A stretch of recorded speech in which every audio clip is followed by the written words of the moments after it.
E se a gente pudesse aprender alguma coisa sobre as nossas próprias batalhas internas?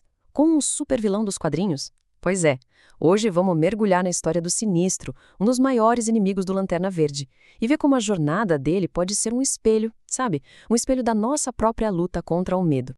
Bem, para começar, no universo do Lanterna Verde, as emoções são poderes de verdade. É bem literal. De um lado, você tem a luz verde da força de vontade, que é pura criação, e do outro, a luz amarela do medo, que é toda sobre domínio e controle. É exatamente nesse campo de batalha que a nossa análise de hoje vai acontecer. O nosso foco, então, é o tal Sinistro.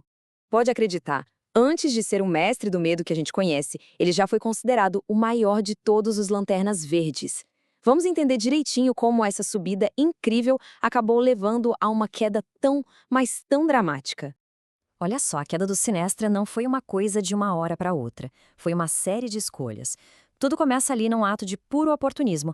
Ele encontra um companheiro quase morrendo e, em vez de ajudar, pega o anel para si e o abandona. Essa sementinha de corrupção vai crescendo em segredo, sabe?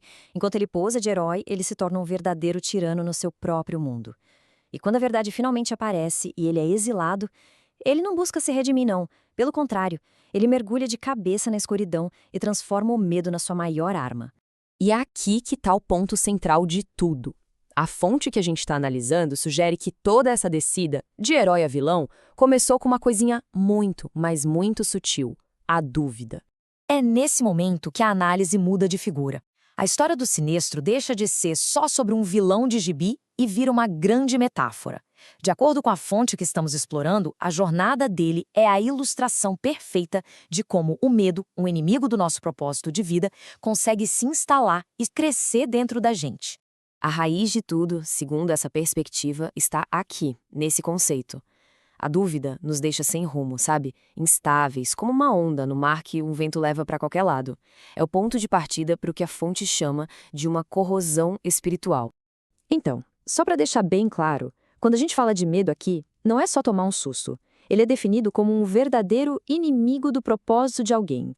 É um processo que começa com a dúvida e, se a gente não tomar cuidado, termina em inação total, em paralisia. Certo, mas como é que uma simples dúvida vira essa paralisia toda? A fonte propõe um processo bem claro, em 4 passos. É como um caminho que leva da incerteza até a inação. Vamos dar uma olhada em como isso acontece. O processo é sutil, começa devagar. Primeiro, a dúvida. Será que a força de vontade é o bastante? Não seria o medo uma ferramenta mais eficaz? Para o Sinestro, a pergunta foi exatamente essa. Logo depois, a certeza começa a se desfazer. Aquela convicção no caminho antigo, de repente, vira só uma interrogação.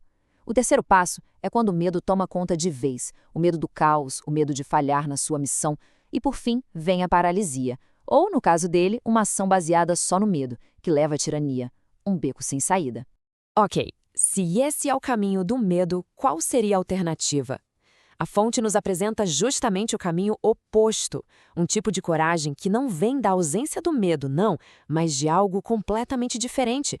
Essa coragem não é sobre não sentir medo, é sobre agir apesar do medo.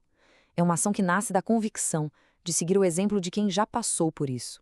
A fonte argumenta que a história está cheia de pessoas que, diferente do Sinestro, encararam o medo e escolheram um caminho de propósito, não de controle. E essa citação resume a resposta final que a fonte dá para o medo. A ideia central aqui é que a crença em um apoio maior, a ideia de que não se está lutando sozinho, é o que dá força para agir e superar a paralisia. Então, no fim das contas, tudo se resume a isso. A análise nos coloca diante de uma escolha fundamental que todo mundo enfrenta. É como um conto de 2 caminhos. E para ilustrar o caminho da coragem, a fonte usa o exemplo dos primeiros discípulos.